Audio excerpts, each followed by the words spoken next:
بسم الله الرحمن الرحيم. أعزائي المشاهدين، السلام عليكم ورحمة الله وبركاته. أهلا ومرحبا بكم مع حلقة جديدة من مطبخ نادر سليمان. النهاردة إن شاء الله هنعمل معاكم القرص الطرية بتاعة الأفران بطريقة سهلة وبسيطة. بسم الله ما شاء الله، زي ما انتم شايفينها كده القرص طرية وناعمة وما شاء الله، يعني إن شاء الله تعجبكم. يلا نبدأ الفيديو مع بعض. النهاردة إن شاء الله هنعمل 3 كوبايات دقيق، ما يعادل نص كيلو.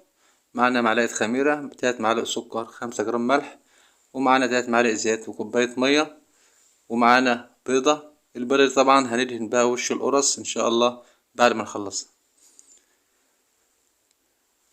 يلا بينا عشان خاطر نبدأ العجين. هنحط المية بتاعتنا الاول، وبعد كده السكر مع الملح، وبعد كده هنحط الخميرة بتاعتنا وهنبدأ نقلبهم كويس جدا بحيث ان السكر يدوب مع المية. وهنبدأ نحط ال3 كوبايات دقيق بتوعنا، وهنحط الزيت 3 معالق بتوعنا، وهنبدأ نقلبهم كويس. بعد كده هنعجنهم كويس جدا جدا حتى العجينة تبقى ناعمة زي ما انتوا حضراتكم شايفينها كده. هنحط شوية مية، طبعا يعني الدقيق بيختلف من دقيق لدقيق، في دقيق بيشرب مية ودقيق لا. فهنبدأ ان شاء الله، يعني اذا احتاجنا سنة مية تاخد حوالي بالظبط ربع كيلو مية. نبدأ نعجنها كويس زي كده زي ما انتوا شايفينها. ما شاء الله العجينة بدأت اهي، نعجنها على الرخامة. نبدأ ندعكها كويس زي ما انتوا شايفينها كده. بسم الله ما شاء الله بدأت العجينة اهي طرية وناعمة زي ما انتوا شايفينها كده. وهنبدأ نلمها كده عشان خاطر نبدأ نريحها 10 دقايق. هننسم تحتها زيت وعليها زيت من فوق برضو كده، هنخدم على العجينة بالزيت. وهنبدأ ان احنا نغطيها لمدة 10 دقايق لغاية ما العجينة ترتاح شوية. بعد كده هنبدأ نقطعها ان شاء الله. طبعا رجعنا لكم بعد ال10 دقايق زي ما انتم شايفين العجينة ما شاء الله طرية وناعمة. هنبدأ نقطعها، وتقطعها زي ما انت عايزة، يعني قرصة كبيرة قرصة صغيرة دي حسب ما انت عايزاها.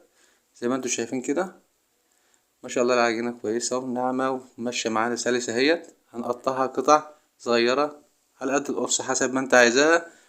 عايزة قرصة كبيرة قرصة صغيرة زي ما انتم شايفين كده قطعناها. هنبدأ طبعا نكورها برضو اهي زي ما انتم شايفينها كده. ما شاء الله العجينة ناعمة وطرية.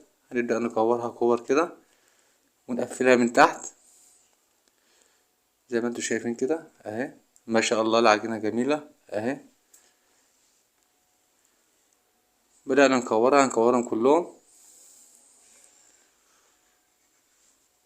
ما شاء الله احنا كده كورنا اهوت العجين كله بقى كله مدور. هنجيب الصينية بتاعتنا وهنبدأ نحطهم في الصينية المدهونة يعني بالزيت، وهنبدأ برضو نخدم عليهم بالزيت من فوق علشان خاطر وشها ما ينشفش زي ما انتم شايفينها كده. ومش عايزين برضو نلزقهم في بعض، يعني بعدهم عن بعض برضو على قد ما نقدر كده عشان لما تخمر شوية ما تلزقش في بعضها لما نيجي نشتغل فيها. زي ما انتم شايفينها كده بسم الله ما شاء الله العجينة طرية اهيت. وهنبدأ نغطيها وهنسيبها لمدة 10 دقايق ربع ساعة. بعد ربع ساعة بالظبط رجعنا لها زي ما انتم شايفين كده. العجينة ما شاء الله جميلة وبدأت الخميرة تمشي فيها. هنبدأ بقى نفردها ونحطها في الصينية بتاعتنا. هنجيب الصينية بتاعتنا اللي هنشتغل فيها وهنبدأ نجيب العجين بتاعنا. هننسم بس زيت على الرخامة كده وعليها احنا بنفرد بالزيت زي ما انتم شايفين. هنبدأ نفردها بالشوبة بالطول وبالعرض كده بحيث ان تبقى مدورة. ممكن تعملها بالايد بس احنا بفضل اعملها بالشوبة عشان تبقى شكلها حلو زي ما انتم شايفين كده. هنبدأ طبعا نفردهم بالطول وبالعرض زي ما انتم شايفينها كده. ما شاء الله العجينة جميلة اهي. وبعد ما نفردهم كلهم بإذن الله زي ما انتم شايفين ما شاء الله اهي العجينة جميلة. وكده بعد ما فردناهم كلهم هنبدأ ان شاء الله نجيب البيضة بتاعتنا ب5 معالق مية على كيس فانيليا زي كده. وان شاء الله هنبدأ ندهنها بحيث ان كل الوش يبقى مدهون كويس عشان تبقى القرص طالعة من الفرن بتلمع وفيها لمعة كويسة ان شاء الله ولونها حلو وجميل. هنبدأ ندهنها زي ما انتم شايفين كده.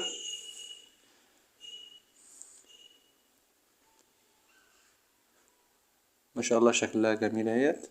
وهنبدأ ندخلها طبعا بعد ما ندهن كده، هندخلها تخمر بإذن الله لمدة ساعة. نوديها تخمر وإن شاء الله بعد التخمير ورجعنا لكم ما شاء الله اهي خمرت. وشوفوا ما شاء الله شكلها جميل. بعد ما اتخمرت هندخلها الفرن ان شاء الله، الفرن السخن بقى 10 دقايق على درجة حرارة 200 او 220. وبسم الله ما شاء الله طلعت من الفرن بعد 15 دقيقة على حرارة 220. ما شاء الله ولا اروع من كده. ان شاء الله طرية زي ما انتم شايفينها كده. بسم الله ما شاء الله. ولا بتاعة الافران في البيت بأقل تكلفة. ان شاء الله تعجبكم بإذن الله. وان شاء الله بإذن الله تكون قرص جميلة. إذا عجبكم الفيديو لايك وشير وتفعيل زر الاشتراك. شكرا لكم والسلام عليكم ورحمة الله وبركاته.